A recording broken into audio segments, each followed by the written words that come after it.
Since 1936, the National Wildlife Federation has worked with hunters and anglers to pass the most important conservation laws of American history and to protect our sporting traditions.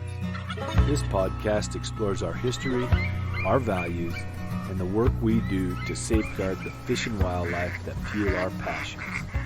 We are NWF Outdoors. Hello and welcome to the NWF Outdoors podcast with Aaron Kendall and Bill Cooksey. What's happening today, Aaron? Oh, I'm hanging in there, man. Getting some good snow here in Colorado and just happy to chat. There you go. Sadly, we had a great guest lined up and then had some computer difficulties, and we had Jim Ronquest from Arkansas, Stuttgart, Arkansas, and RNTV, and to talk about a new turkey organization, Turkeys for Tomorrow. But then we got sidetracked with some computer issues, and we had to punt for a couple of weeks on that. Like usual, there's always some sort of technical thing we got to work through. But yeah, and I was lucky enough to meet Jim in December when I came out there and saw you. He showed us some amazing flocks of, at least for us Westerners, snow geese, speckled geese, ducks, all kinds of stuff, 10,000 birds strong. Those were pretty awesome. Yeah, those huge flocks of snow geese, even those of us who have seen them a million times, I mean, we'll be in a duck blind and somebody will say, my God, look at the geese. You can't help but be taken aback when you see them. His spread, Bill, as far as we sat there in his shop, and I think he's sponsored by Sitka or something. He had a nice setup with the boat and some decoys and all kinds of good gear. I mean, is that typical what we were seeing there? I was pretty impressed by it. Well, you have to remember he is co-host and producer of probably the top waterfowl hunting show on television. So they do have a lot of sponsors, and sponsors want their stuff on television. And that's part of the reason you see his stuff really taken care of. I mean, I knew Jim back when he was just a duck guide, and his things weren't that meticulously cared for. Whereas now, he's cognizant of his situation. He takes care of his stuff, but he uses it hard. I've known Jim forever from contests and retriever trials. We used to see each other all the way back into the early 90s. But then we should tell folks he's a world duck calling champion from a certain year, and so you've in that realm. You guys probably spent a lot of time together in that world. We did. We traded losses back and forth for years, and then he up and won one. And he's one of the great callers. He's someone people still emulate. There are a lot of people who have won the world, yet no one really copies them. They're just good callers and they do their thing, and eventually they win one, they have a good year. And Jim had a style that was like no one else's, and people are still copying parts of his style, even though he won, I think now it's been 15 years ago. And they're still copying it. But, when I got to know him best was when I was at Avery, and we sponsored RNTV and all of their videos and all. So I spent a lot of time over there getting them product and showing them how everything worked and how we wanted it utilized, and then learning from them, because they would use it in the field and come back and say, hey, this worked or this didn't. And some of that's invaluable. I don't think people realize how much can go into it. It's not just a go hunting and film what you see and lay it out there for the television. Yeah, it's always impressive to see how the pros are doing it for us lay people that just kind of throw some guns and stuff in the truck and get after it. It's pretty different situation when you see that. Well, I laugh and tell folks I have done my best to avoid being on waterfowl video because it's not like normal hunting. And some people just have a knack and they actually end up enjoying it. I mean, just like we know people who love photography, even though they're big hunters, once they start really taking photos, some of them actually end up almost leaving the gun forever and they just use the camera. And I think producing videos for some people is like that. It's its own challenge. And for me, it never really struck me that way when I was in the middle of it. But for people like Jim, and thankfully, because we all get to see a lot of cool stuff and learn a lot from them. Well, let's hopefully get him back. I mean, he was a fun guy to hang around with when we saw him out there, and we did some cool stuff that with him, some short films. We're talking about some changes we're seeing across the country on a few different things that we'll just say that and let that be a teaser for when it actually comes up, so folks don't get too much of an idea of what it is so we don't jump the gun. But let's get him back. And we were also going to talk a little bit about just kind of a waterfowl season roundup. And right. Maybe we'll still do that a little, but I don't know. What did you see towards the end of the season? I know the beginning was rough and maybe came back around a little. It did for me. We got water, in early January. And once we got water, things improved. But, we're still, this year, there were a lot of things working against, especially southern duck hunters, but even guys I talked to up north and out west, we're seeing some of the same issues where we haven't flown a count in 2 years now. So there's a lot of guesswork on how many ducks there really are, how production was on the prairies the last 2 years. And we obviously have an aging duck population from breeding being down. I mean, we know it's been a drought on the prairies, breeding's down, but no one knows for sure how far down. But we're seeing older ducks. That makes it harder, especially in the South, because an older duck, he responds to pressure that much quicker than a young duck. So he gets to your area, and within a day or two, if there's a lot of pressure, he's nocturnal and he learns his way around. And that hurt us all over the country this year. And the weather systems, I talk about that a lot more with hunters than necessarily just calling it climate change, because that's such a catch-all. As duck hunters, we kind of see changing weather patterns within hunting season, and that's what we talk about. They're obviously connected, but we get to focus very much on a specific season and how birds are reacting. We had no weather in December in the Mississippi Flyway, and really through most of the country. There was no significant winter weather in December, and that's what we need to really move ducks. A lot of people don't realize once you pass the winter solstice, and you just keep Christmas in mind, that's an easy way to remember it. Once you pass that, ducks are predisposed to move north, because the first ducks to the breeding grounds, they get to select the best places.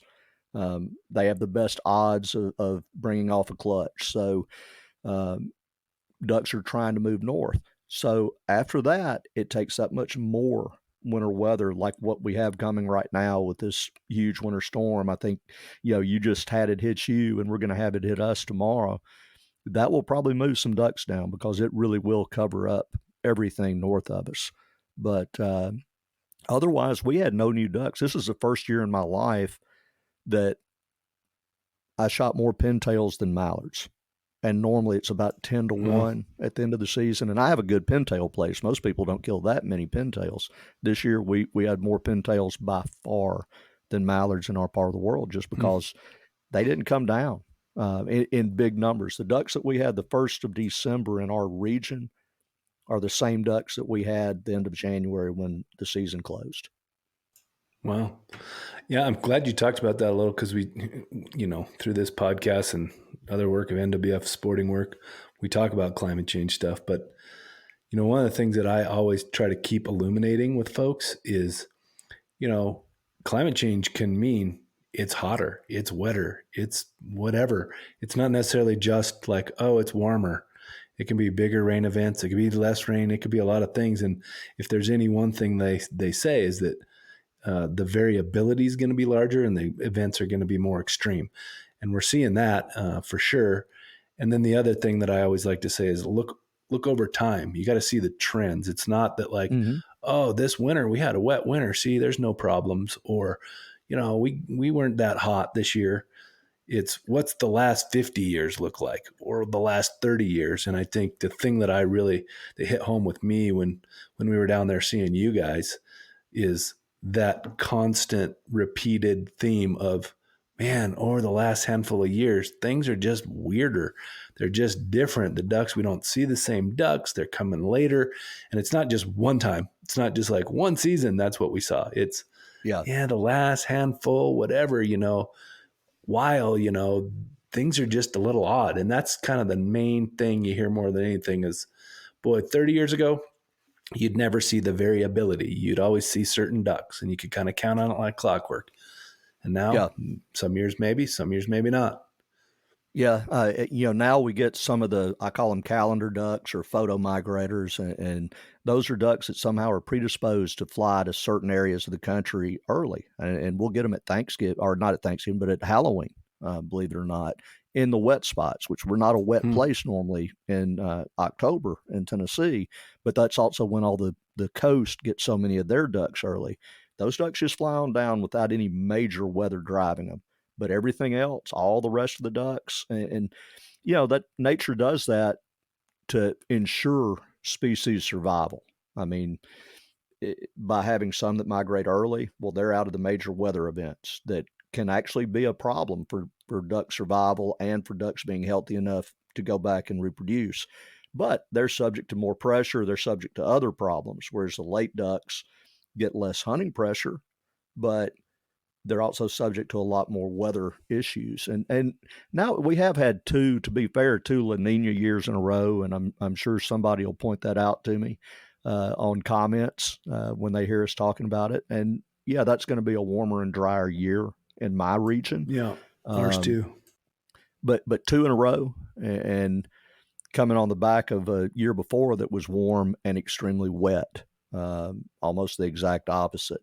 So yeah, the weather's been squirrely, and some of it, there's nothing you get what you get when it comes to weather to drive ducks. Well, I also heard, just as a little aside, because I think it's somewhat entertaining too, when we were there, the report of an alligator in Tennessee.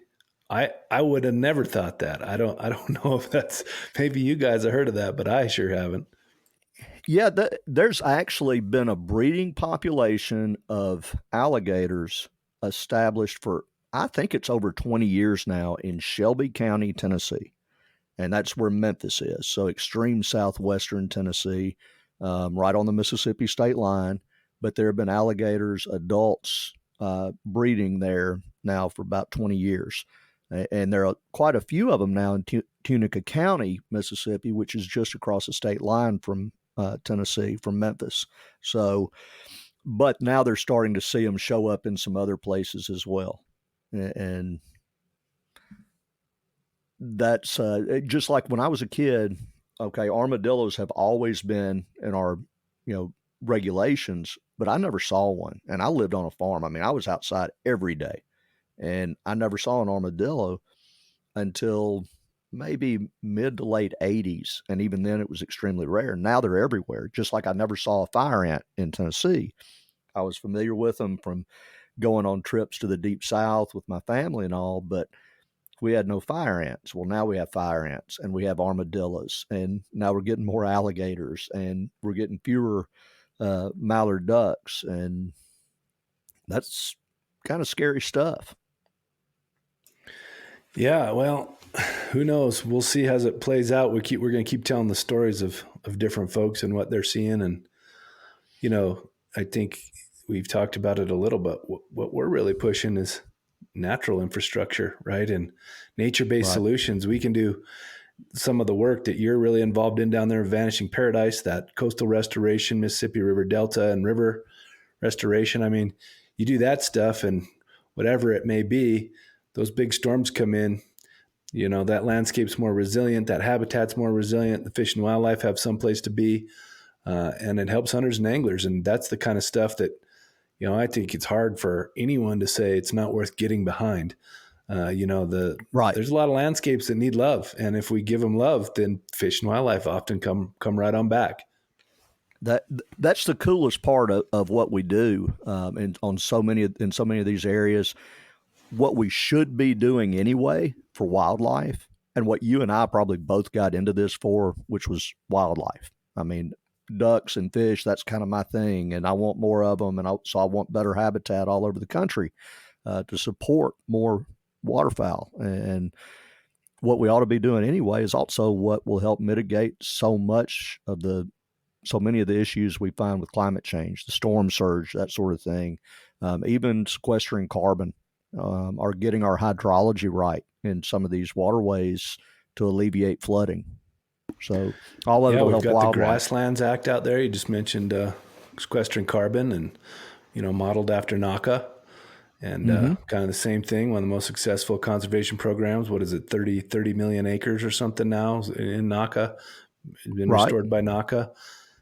Grasslands, sequester carbon. They're also, about 75% of them over the country are gone, and so obviously there's easily a lot gone. We need those to have some love, and they hold a lot of our species we love: bobwhite quail, sage grouse. I mean, a lot of different things we like pursuing. White-tailed deer, lots of different things. So, it's a good time right now. I think we're, like the politics or not, whoever you are, there's some real look about doing some of this stuff, and we would be remiss and really hurting our own selves if we didn't get in on these things and use our sporting voice to bring that knowledge to decision makers right now while they're thinking about this stuff.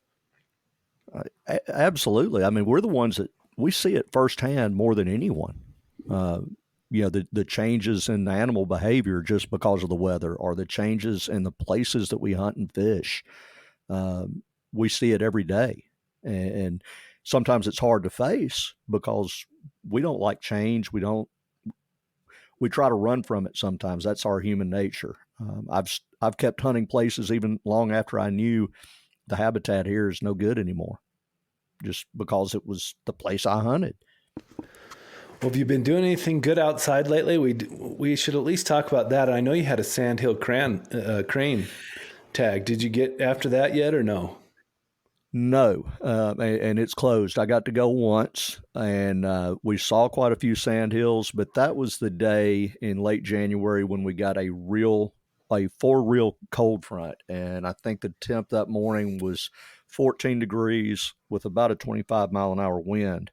And the way I understand it, and it's been corroborated by some of my sandhill hunting friends from out west. Is this where you're hedging because you didn't get one? You're starting to tell us all the reasons? Oh, yes. Okay, I figured. Sandhills do not like extreme cold and high winds.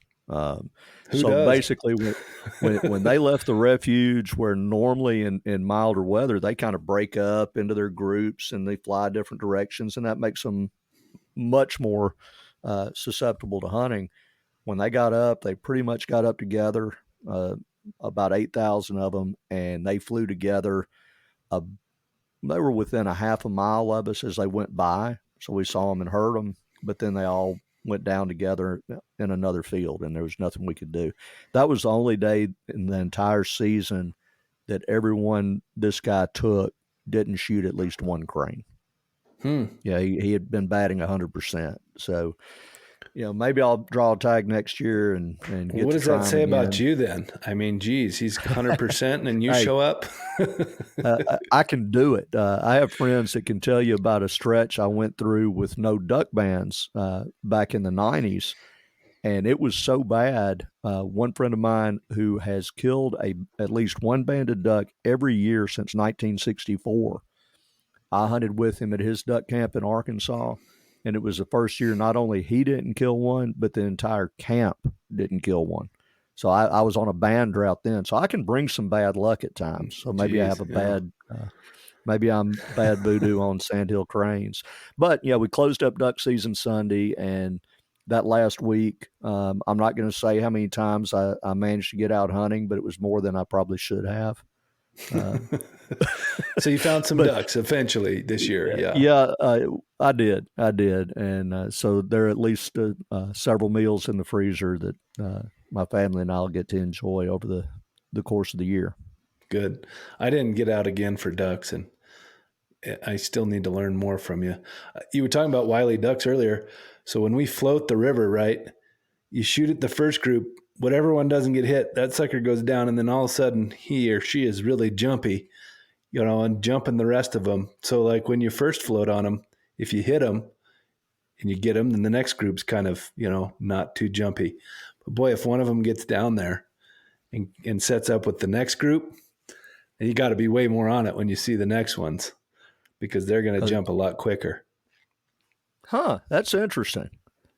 That is interesting. Like he tells them, right? Goes in there, hey, he's coming. Watch out. Be ready. But I've watched so many ducks over the years that that you're watching them out in a spot and nothing happens, but one of them gets scared of something, and when it gets up, they all follow it. A lot of the time. So I can understand that happening. I mean, just as I said with an older duck, they respond to pressure faster. So you're dealing with a duck that was just pressured. He just had a hunter encounter. He's probably going to be a little bit more leery. Yeah, and the nature of the river is they fly downstream, and then you're coming that way anyway, unless they turn and go right over you, which where we were hunting, at least, there's sometimes when you get in some private land spots or whatever, that it's just like if you took the shot and they didn't drop immediately, you might end up landing on private land or something. So unless they come right over you, you leave them alone. But gotcha. Yeah, we're in the throes of winter here, and luckily we're finally getting some snow. And we had a nice day last week, and my boy and I went up into some unroaded country, just some south-facing stuff, and we were looking for elk, just curious and not trying to get too close to him. We found a really nice bull and got to watch him from afar for a while. Didn't move him or anything. Once we saw him, we didn't want to get too close. It's wintertime, even though there was barely any snow on the ground there. But just a nice day out. It was beautiful, sunny, and we were looking at the mountains across the way, and just a good time to get out. Felt good. We'd had a little cabin fever, so it was good. But more seasons will be coming up soon. Turkey's coming. We'll talk to Jim about turkey. Yeah. April, beginning of April-ish. So we're only, not quite 2 months out from that. And I'm looking forward to hitting April is one of my favorite fly fishing months here, because before the runoff, we get the blue-winged olives really start coming off in April on those cloudy days. And that's some of our best dry fly fishing of the whole year where I'm at. So. Gotcha. So before the runoff, where everything gets muddy and nasty. Yeah. Gotcha. April through, just depending on the year, week or two into May, and then the water starts really rocking and peaks sometime, usually first or second week of June. And then it'll be really good again, right after runoff goes down. That's another really great time to go. So we get the Mother's Day caddis hatch, and if it's not too high, then that corresponds. It's usually around the beginning of May, but that's another one too that you hope it happens before runoff comes up too hard, because there's caddis blizzards, which are nice. So we're coming up. Good stuff. You have me thinking. I haven't trout fished in several years, and I may have to later this month or early March. I may have to run over to the White River in Arkansas while the shad kill's going on and get my hand back in the game. Well, where Colorado is too. Come visit. I came out and saw you. Well, that's true. That's true. I need to find lots of reasons to get out there and stay for a couple of weeks. Yeah. Well, cool. I'm glad we got to just at least chat a little. And, I think a couple other things too. Folks should be keeping an eye on the conservation stuff. Of course, we saw Recovering America's Wildlife Act get a hearing recently in Senate and pass through bipartisan support. So hopefully we'll get that through one of these years. Lots of awesome support from different folks all across the country and agencies. And I know for folks who aren't familiar, the state wildlife action plans, almost every state has one, and it funds those to help all those critters that, that need it. Not many of them are game species, and those, they don't have the resources in the same way. So let's get that done.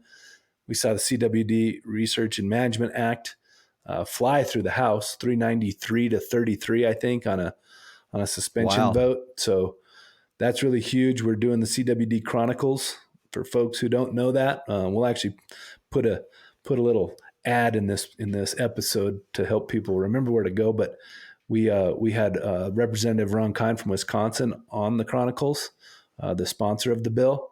So he'll tell folks a little bit about what he was aiming for there.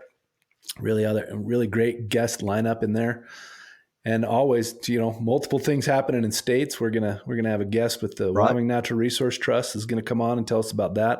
A really cool fund set up for habitat projects in Wyoming. We've got some cool stuff with wildlife crossings happening in states and on the federal level. So lots of good stuff to be paying attention to. The infrastructure bill, we just got $1.1 billion for the Everglades. Oh yeah, huge one. Yeah, tell us about that a little more. Well, the sad part, it's a big deal and it's wonderful. But I have to hedge it a little bit because none of it is supposed to go to what we call the EAA reservoir, which is the Everglades agricultural area. And that's one of the key components to getting things right down there, to getting the water flows right. So we're going to have to rely on appropriations for that money. It would have been nice to have seen it addressed here. But no one's going to argue that 1.1 billion won't go a long way towards helping South Florida. And as you know, that place, it is a mess. And like most of the country, all through our doing over the years. Yeah, a good promo for our buddy Travis Thompson down there, Cast and Blast, Florida. He's one of the best minds on that. He knows more about what's going on in Florida from the sporting perspective and a lot of the impacts and what needs to be done down there. So, we talk with Travis quite a bit, and we always promote his stuff. So go check that out if you get a chance. He'll probably be talking about this in the near future. I guarantee you will. Well, awesome, buddy. I'll let you go.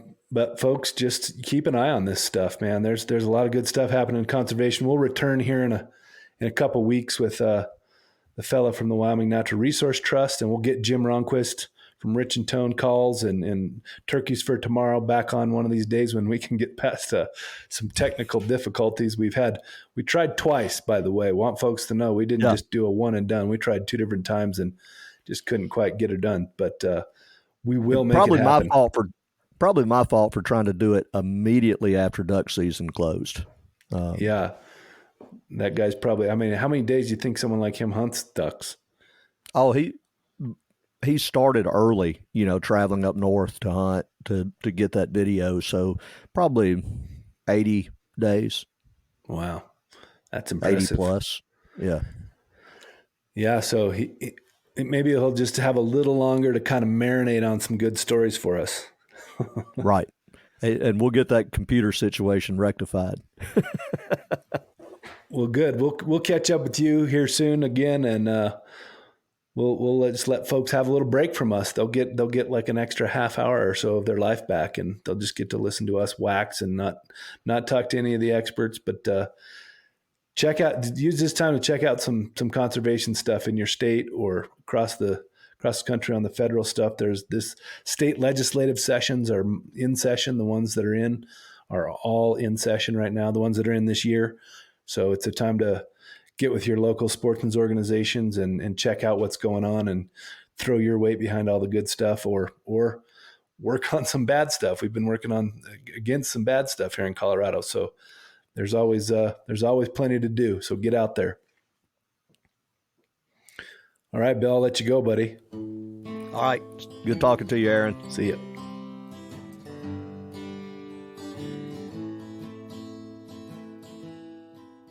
Another elk and deer test positive for CWD in Idaho. CWD detected for the first time in Alabama. The CWD Research and Management Act sails through passage in the House. There's no doubt CWD is in the news, and there's no doubt it's spreading across the country. There's also no doubt it's a complicated disease and a complicated issue. Artemis and NWF Outdoors are here to help.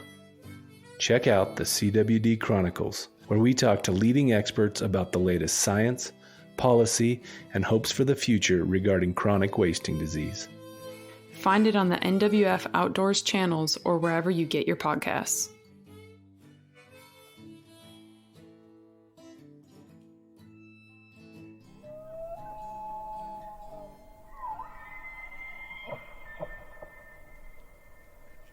For more great content, check out NWF Outdoors social media on Facebook, Instagram, and Twitter. Connect with us. we want to hear from you. Send us your ideas for podcast guests and questions in the comments. We are NWF Outdoors.